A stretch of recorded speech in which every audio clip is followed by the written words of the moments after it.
حضرت آدم علیہ السلام نے گندم کے دانے کو کھانا چاہا، لیکن حضرت جبرائیل علیہ السلام نے روک دیا کہ یہ جنت نہیں، دنیا ہے۔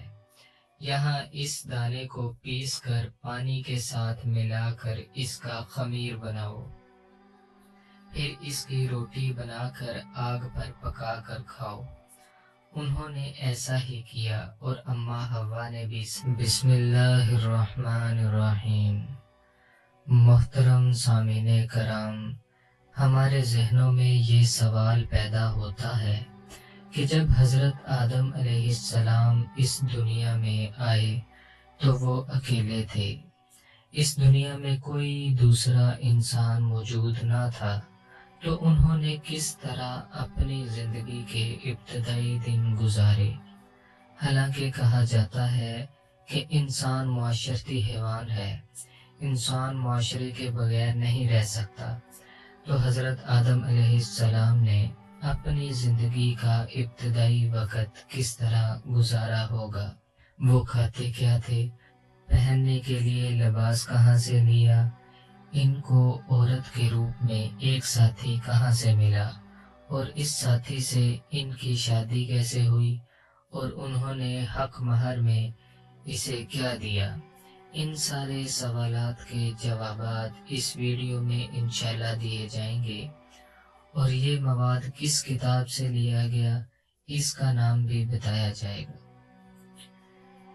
دوستو، حضرت آدم علیہ السلام کو جب اللہ تعالیٰ نے پیدا فرمانے کا ارادہ فرمایا تو ایک فرشتے حضرت عزرائیل علیہ السلام کو زمین میں بھیجا کہ مختلف جگہ سے زمین کی مٹی لے کر آؤ۔ تو حضرت عزرائیل علیہ السلام زمین پہ آئے اور مختلف جگہ سے مٹی لے کر اللہ کی بارگاہ میں حاضر ہوئے۔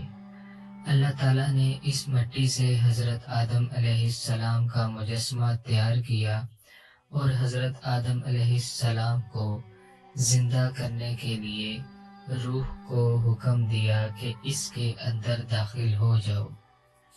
چونکہ روح ایک نوری چیز ہے اور جسم مادی چیز، اس لیے روح نے جسم میں داخل ہونے سے گھبراہٹ محسوس کی، لیکن اللہ تعالیٰ کا حکم تھا، اس لیے روح کو جسم میں داخل ہونا پڑا۔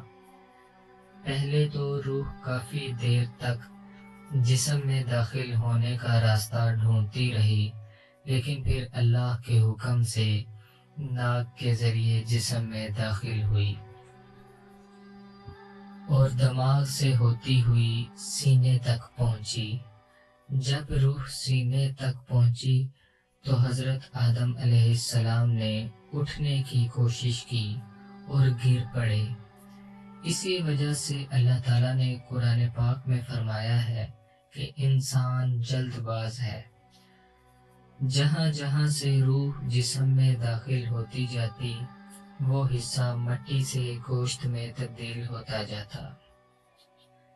جب اللہ تعالیٰ نے حضرت آدم علیہ السلام کی تخلیق کو مکمل فرما دیا تو ایک فرشتے سے کہا جنت میں سے ایک جوڑا کپڑوں کا لے کر آؤ، جو کہ حضرت آدم علیہ السلام کو پہنایا گیا۔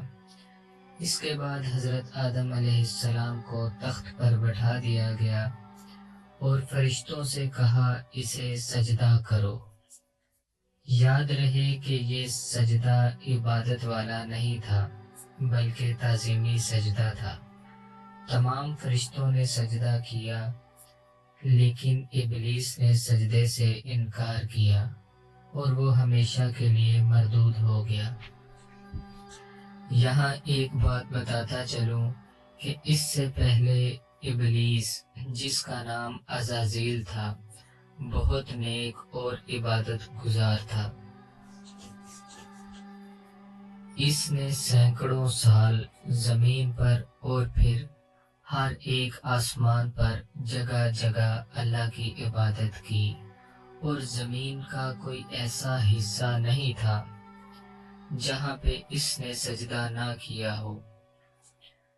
فرشتے کہا کرتے تھے کہ اگر ہم سے کبھی کوئی غلطی ہو گئی تو ہم عزازیل کو سفارشی کے طور پہ اللہ تعالیٰ کے پاس بھیجیں گے تاکہ وہ ہماری سفارش کرے اور اللہ تعالیٰ ہماری خطائیں معاف فرما دے۔ جب ابلیس نے تکبر کیا اور سجدے سے انکار کیا تو فرشتے سجدے سے اٹھنے کے بعد دوبارہ سجدے میں چلے گئے اور اس دفعہ شکرانے کا سجدہ کیا۔ اللہ تعالیٰ نے ابلیس سے پوچھا کہ تم نے سجدہ کیوں نہیں کیا؟ وہ کہنے لگا، آپ نے مجھے آگ سے پیدا کیا ہے اور آدم کو مٹی سے، آگ مٹی سے بہتر ہے، اس لیے میں نے سجدہ نہیں کیا۔ اللہ تعالیٰ نے فرمایا، نکل جا یہاں سے ہمیشہ کے لیے، تو مردود ہے اور تجھ پر اللہ کی لعنت ہے۔ اس پر ابلیس نے کہا کہ اے اللہ، میں تیرے بندوں کو گمراہ کروں گا اور مجھے مہلت دے قیامت تک، اور مجھے انسانوں کی آنکھوں سے اوجھل کر دے تاکہ یہ مجھے دیکھ نہ سکیں اور میں ان کے جسم میں داخل ہو کر خون میں دوڑوں گا۔ اللہ تعالیٰ نے اس لائن کی یہ دونوں باتیں منظور کی اور فرمایا کہ جو میرے نیک بندے ہیں وہ تیرا کہنا نہیں مانیں گے۔ ابھی تک حضرت آدم علیہ السلام دنیا میں اکیلے تھے۔ حضرت جبرائیل علیہ السلام کی ان سے ملاقات ہوتی تھی، لیکن انسان کا اپنے جیسی مخلوق کے ساتھ دل مانوس ہوتا ہے۔ پھر اللہ تعالیٰ نے آدم علیہ السلام کو نیند عطا فرمائی۔ جب نیند کا غلبہ ہوا تو اللہ تعالیٰ نے ان کی بائیں پسلی سے حضرت اماں حوا کو پیدا فرمایا، جس سے انہیں تکلیف کا احساس نہ ہوا۔ جب نیند سے بیدار ہوئے تو دیکھا ایک نہایت حسین و جمیل لڑکی پاس ہے۔ فرمایا، تم کون ہو؟ تو اماں حوا کہنے لگی، میں تمہارے جسم کا حصہ ہوں، اللہ تعالیٰ نے مجھے تمہارے جسم سے پیدا فرمایا ہے۔ تو حضرت آدم علیہ السلام نے اماں حوا کو چھونے کے لیے ہاتھ بڑھایا تو اللہ تعالیٰ نے حضرت آدم علیہ السلام کو منع فرما دیا اور کہا کہ یہ آپ کے لیے غیر محرم ہے جب تک آپ کا نکاح ان سے نہیں ہو جاتا۔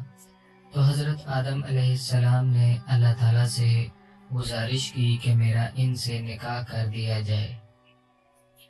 اللہ تعالیٰ نے حضرت آدم علیہ السلام کا اماں حوا سے نکاح کر دیا اور فرمایا، یہ تمہارے لیے تب حلال ہوگی جب اس کا مہر ادا کرو گے۔ حضرت آدم علیہ السلام نے عرض کی، یا اللہ، میرے پاس تو کچھ بھی نہیں، میں کیسے ان کا مہر ادا کروں؟ تو اللہ تعالیٰ نے فرمایا، میرا ایک محبوب اس دنیا میں آنے والا ہے جس کا نام احمد ہوگا، اس پر 10 دفعہ درود پڑھو، یہی ان کا مہر ہوگا۔ انہوں نے ایسا ہی کیا۔ پھر اللہ تعالیٰ نے حضرت اماں حوا اور حضرت آدم علیہ السلام دونوں کو جنت میں داخل کر دیا اور فرمایا کہ کھاؤ پیو عیش کرو، لیکن گندم کے درخت کا پھل مت کھانا۔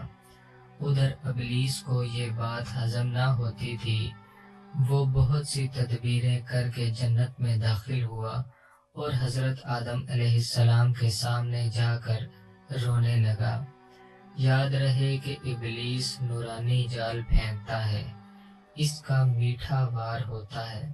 وہ کبھی یہ نہیں کہے گا کہ نماز نہ پڑھو یا قرآن نہ پڑھو، وہ کہے گا کہ ابھی بہت عمر باقی ہے، بوڑھے ہو کر پڑھ لینا۔ جب حضرت آدم علیہ السلام نے رونے کی وجہ پوچھی تو وہ کہنے لگا کہ مجھے اس بات کا دکھ ہے کہ آپ ہمیشہ جنت میں نہیں رہو گے، آپ کو موت آ جائے گی، ایک دن آپ اس جنت کو چھوڑ کر چلے جاؤ گے۔ حضرت آدم علیہ السلام نے اس کا حل پوچھا تو اس نے کہا کہ اس کا ایک ہی حل ہے، اللہ تعالیٰ نے جس درخت کا پھل کھانے سے منع کیا ہے اس کا پھل کھا لو، تمہیں ہمیشہ کی زندگی مل جائے گی۔ اس پر حضرت آدم علیہ السلام نے فرمایا، ایسا نہیں ہو سکتا، میں اپنے رب کی نافرمانی ہرگز نہیں کر سکتا۔ اس کے بعد اماں حوا کے پاس گیا اور ان سے پھل کھانے کے لیے کہا۔ بہت سی تدبیریں کر کے اور نورانی جال ڈال کے اس نے دونوں کو پھل کھلا دیا، جس پر اللہ تعالیٰ نے حضرت آدم علیہ السلام اور اماں حوا کو جنت سے نکال دیا اور زمین پر بھیج دیا کہ ایک مدت تک یہی تمہارا ٹھکانہ ہے۔ اللہ تعالیٰ نے حضرت آدم علیہ السلام کو ہندوستان کے خطے میں اتارا۔ جب دنیا میں آئے تو کوئی پتہ نہیں تھا کیا کرنا ہے، کیسے کھانا پینا ہے، تو اللہ تعالیٰ نے حضرت جبرائیل علیہ السلام کو حضرت آدم علیہ السلام کے پاس مدد کے لیے بھیجا کہ وہ زمین کے تمام طور طریقے سکھائیں۔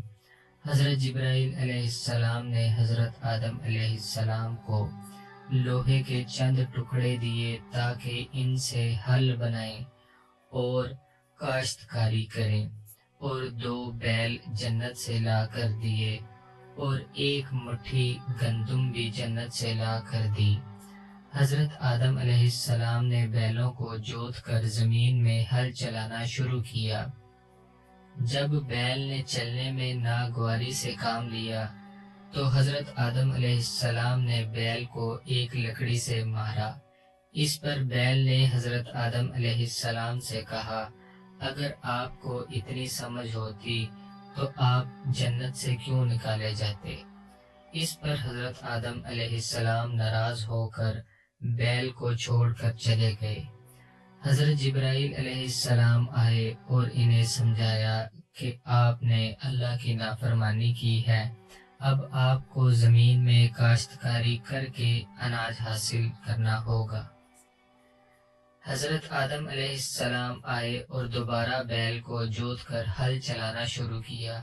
دوبارہ بیل نے ناگواری کی تو حضرت آدم علیہ السلام نے پھر سے لکڑی سے مارا، اور اس پر بیل نے رونا شروع کیا اور آسمان کی طرف منہ کر کے حضرت آدم علیہ السلام کی شکایت اللہ تعالیٰ سے کی۔ حضرت آدم علیہ السلام دوبارہ بیل کو چھوڑ کر چلے گئے۔ حضرت جبرائیل علیہ السلام حضرت آدم علیہ السلام کے پاس دوبارہ آئے اور آ کر کہا کہ اللہ تعالیٰ نے بیل کی زبان کو بند کر دیا ہے، آپ کاشتکاری کیجیے۔ جب حضرت آدم علیہ السلام نے زمین میں ہل چلا کر گندم کے دانے پھینکے تو زمین نے 7 گھڑی میں خوشے لگا دیے اور ان پر مزید گندم کے دانے لگ گئے۔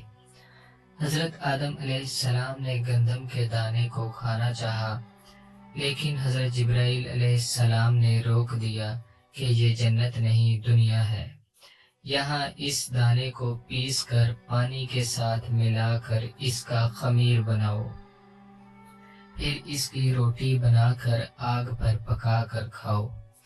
انہوں نے ایسا ہی کیا اور اماں حوا نے بھی ساتھ مدد کی۔ اب آگ کی ضرورت پڑی۔ بعض روایات میں آتا ہے کہ جہنم میں سے آگ لا کر اللہ تعالیٰ کی رحمت کے 7 پانیوں سے دھویا گیا اور زمین پر لایا گیا، اور بعض جگہ پہ آتا ہے کہ حضرت جبرائیل علیہ السلام نے حضرت آدم علیہ السلام کو پتھر یا بھوسے سے آگ جلانا سکھائی۔ دن گزرتے گئے، اللہ تعالیٰ نے حضرت آدم علیہ السلام کو اماں حوا کے بطن سے ایک بیٹا اور ایک بیٹی عطا فرمائے۔ بیٹے کا نام قابیل اور بیٹی کا نام اکلیمہ تھا، جو کہ نہایت حسین و جمیل تھی۔ اس کے بعد شام کو ایک بیٹا اور ایک بیٹی پیدا ہوئے۔ بیٹے کا نام حابیل اور بیٹی کا نام غازہ تھا، جو کہ کم خوبصورت تھی۔ اس وقت سارے کام جلدی جلدی ہوتے تھے کیونکہ انسانیت کی شروعات تھی۔ اللہ تعالیٰ نے حکم دیا کہ صبح والے بیٹے کا نکاح شام والی بیٹی سے اور شام والے بیٹے کا نکاح صبح والی بیٹی سے کرو۔ حضرت آدم علیہ السلام نے ایسا ہی کیا۔ قابیل کا نکاح غازہ سے اور حابیل کا نکاح اکلیمہ سے کر دیا۔ قابیل نے دیکھا کہ میرے ساتھ پیدا ہونے والی لڑکی زیادہ خوبصورت ہے اور اس نے اپنے بھائی سے حسد کیا اور اسے کہا کہ تم اپنی بیوی کو طلاق دے دو، میں اس سے شادی کروں گا۔ لیکن حابیل نے کہا کہ اس میں میرے اللہ اور والد صاحب کی مرضی ہے، میں ایسا نہیں کر سکتا، وہ میری بیوی ہے۔ پھر دونوں نے اللہ کی بارگاہ میں قربانی پیش کی تو حابیل کی قربانی اللہ تعالیٰ نے قبول فرمائی۔ اس پر قابیل نے اپنے بھائی حابیل سے کہا کہ میں تمہیں قتل کر ڈالوں گا، کیونکہ تمہاری اولاد میری اولاد سے کہے گی کہ ہمارے باپ کی قربانی قبول ہوئی اور تمہارے باپ کی قربانی قبول نہیں ہوئی۔ حابیل نے کہا کہ تم مجھے اگر قتل کرو گے تو میں تمہیں قتل نہیں کروں گا، ایک دن حساب کا آنے والا ہے، اللہ تعالیٰ تمہیں دوزخ میں ڈالے گا۔ اس پر قابیل کو اور غصہ آیا اور اس نے قتل کرنے کے منصوبے بنانے شروع کیے۔ ابلیس قابیل کے سامنے ایک سانپ لے کر حاضر ہوا اور پتھر لے کر سانپ کو مار دیا۔ اس طرح ابلیس نے قابیل کو قتل کرنے کا طریقہ بتا دیا۔ قابیل نے بھی ایسا ہی کیا، ایک پتھر اٹھایا اور جب حابیل سو رہا تھا وہ پتھر اس کے سر پر مار کر قتل کر دیا۔ اب جب قتل کر دیا تو یہ سمجھ نہیں آ رہی تھی کہ اس لاش کا کیا کرے، تو اللہ تعالیٰ نے 2 کوے بھیجے۔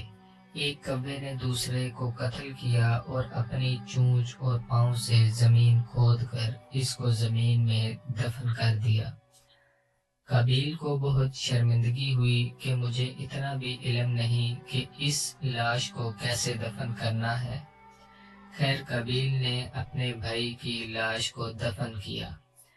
اس کے بعد اللہ تعالیٰ نے زمین کو حکم دیا کہ قابیل کو دبوچ لے، تو زمین نے قابیل کے پاؤں اپنے اندر لے لیے اور قابیل کو پکڑ لیا۔ جب زمین نے قابیل کو زانوں تک اپنے اندر لے لیا تو اس نے آسمان کی طرف منہ کر کے کہا، یا اللہ، ابلیس نے بھی تیری نافرمانی کی، اسے بھی زمین دبوچ لیتی۔ اللہ تعالیٰ نے فرمایا کہ اے بدبخت، اس نے اپنے بھائی کا قتل نہیں کیا۔ پھر اس نے کہا میرے باپ نے بھی گندم کا دانہ کھایا اور وہ گناہگار ہوا، اسے بھی زمین دبوچ لیتی۔ اللہ تعالیٰ نے فرمایا بدبخت، اس نے تیری طرح قطع رحمی نہیں کی۔ اس کے بعد قابیل نے کہا کہ یا اللہ، مجھے تیری قسم، میرے باپ نے مجھے بتایا ہے کہ اس کی توبہ اس طرح قبول ہوئی کہ اس نے عرش پر ایک کلمہ لکھا دیکھا تھا، لا الہ الا اللہ محمد الرسول اللہ۔ اس کے وسیلے سے ان کی توبہ قبول ہوئی تھی۔ میں تجھے اس کلمے کا واسطہ دیتا ہوں، مجھے چھوڑ دے۔ پھر ایک ندا آئی کہ اسے چھوڑ دیا جائے۔ زمین نے اسے چھوڑ دیا۔ اس کے بعد اللہ تعالیٰ نے ایک فرشتے کو نیزہ دے کر بھیجا اور اس کو نیزے کے ذریعے سے مارا گیا۔ واضح رہے کہ قابیل وہ شخص ہے جس نے پہلی دفعہ زمین میں قتل کیا اور اپنے باپ کی نافرمانی کا پہلا گناہ کیا۔ جس وقت قابیل نے اپنے بھائی حابیل کو قتل کیا، اس وقت حضرت آدم علیہ السلام مکہ گئے ہوئے تھے۔ جب واپس آئے تو بیٹے کی موت کا پتہ چلا تو بہت روئے اور حابیل کی قبر کو کھودا اور ان کی لاش کو نکال کر ایک تابوت میں ڈالا اور جگہ جگہ لے کر پھرے۔ جس جگہ جاتے تھے سب ان کی حالت کو دیکھ کر روتے تھے، حتیٰ کہ جانور اور پرندے بھی یہ دیکھ کر روئے اور کہنے لگے انسان سے بچنا چاہیے کہ وہ اتنا ظالم ہے کہ اپنے بھائی کو بھی قتل کر دیتا ہے۔ پھر حضرت آدم علیہ السلام نے اپنے بیٹے حابیل کی لاش کو اپنے مکان میں لا کر دفن کر دیا۔ اس وقت حضرت آدم علیہ السلام کی کافی نسل بڑھ چکی تھی، لیکن ابھی حابیل اور قابیل کے علاوہ کوئی نہیں مرا تھا۔ حضرت آدم علیہ السلام کے بیٹوں نے آ کر اپنے باپ سے کہا کہ ہمیں کچھ سونا چاندی دیں تاکہ ہم اس کو بیچ کر تجارت کریں اور روزی کمائیں۔ تب حضرت جبرائیل علیہ السلام نے ایک مٹھی سونا اور ایک مٹھی چاندی لا کر دی۔ حضرت آدم علیہ السلام نے فرمایا، اتنی سی چاندی اور سونے سے میری اولاد کا کیا ہوگا؟ تو غیب سے آواز آئی، چاندی اور سونے کو پہاڑوں میں ڈال دو تاکہ ضرورت کے بقدر اسے نکالتے رہیں اور یہ قیامت تک ختم نہیں ہوگا۔ جب حضرت آدم علیہ السلام 1000 برس کے ہو گئے تو وہ بیمار ہوئے اور اپنے بیٹوں سے کہا کہ مجھے مختلف قسم کے پھل لا کر دو، تو تمام بیٹے میوے لینے کے لیے چلے گئے، لیکن حضرت شیث علیہ السلام حضرت آدم علیہ السلام کے پاس تیمارداری کے لیے رہے۔ وہ ایک واحد ایسا بیٹا تھا جو کہ جفت پیدا نہیں ہوا تھا، باقی تمام جوڑا جوڑا پیدا ہوئے تھے۔ جب بیٹوں نے آنے میں تاخیر کی تو حضرت آدم علیہ السلام نے حضرت شیث علیہ السلام سے کہا کہ تم اللہ کی بارگاہ میں جا کر دعا کرو کہ مجھے میوے بھیج دے۔ حضرت شیث علیہ السلام نے کہا کہ آپ میرے والد بزرگوار ہیں، آپ دعا کریں، اللہ زیادہ قبول فرمائے گا۔ حضرت آدم علیہ السلام نے کہا کہ میں گندم خوری کی وجہ سے اللہ سے شرمندہ ہوں، تم اس پہاڑ میں جا کر میرے لیے دعا کرو۔ حضرت شیث علیہ السلام نے ایسا ہی کیا۔ تو حضرت جبرائیل علیہ السلام ایک تھال کو ایک حور کے سر پر رکھ کر لائے جس میں طرح طرح کے میوے تھے، مثلاً سیب، نارنجی، امرود، لیموں، انگور، انجیر، کھجور وغیرہ۔ حضرت جبرائیل علیہ السلام نے فرمایا کہ اللہ تعالیٰ نے اس حور کو شیث علیہ السلام کے لیے جنت سے بھیجا ہے، کیونکہ ان کے سوا آپ کا کوئی بیٹا اکیلا پیدا نہیں ہوا۔ بعض روایات میں آتا ہے کہ وہ حور دوبارہ جنت میں چلی گئی اور قیامت تک حضرت شیث علیہ السلام کا انتظار کرے گی، اور بعض روایات میں آتا ہے کہ اس حور نے حضرت شیث علیہ السلام سے شادی کی اور ان سے ایک بیٹا پیدا ہوا جو کہ عربی بولتا تھا۔ پیارے نبی حضرت محمد صلی اللہ علیہ وسلم انہی کی اولاد میں سے پیدا ہوئے۔ اس کے بعد حضرت آدم علیہ السلام نے اپنے بیٹوں کو بلایا اور کہا کہ اب میرا دنیا میں وقت کم ہے، میرے بعد تم شیث علیہ السلام کی اتباع کرنا اور اس پر ایمان لانا۔ والد بزرگوار کی بات پر سب بیٹوں نے اقرار کیا۔ اس کے بعد حضرت آدم علیہ السلام دنیا سے رحلت فرما گئے اور آپ کی نماز جنازہ پڑھائی گئی اور آپ کو دفن کیا گیا، اور 2 سال تک بیٹے آپ کی قبر پر آتے رہے، اس کے بعد اپنے اپنے گھروں میں چلے گئے۔ دوستو، یہ سارا مواد قصص الانبیاء کتاب سے لیا گیا ہے۔ یہ بہت سارے صفات پر مشتمل مواد تھا جس کا خلاصہ آپ کی خدمت میں پیش کیا ہے۔ اللہ سے دعا ہے کہ اس کاوش کو قبول فرمائے اور اس میں ہونے والی غلطیاں اور کوتاہیاں اپنے رحم اور کرم سے معاف فرمائے۔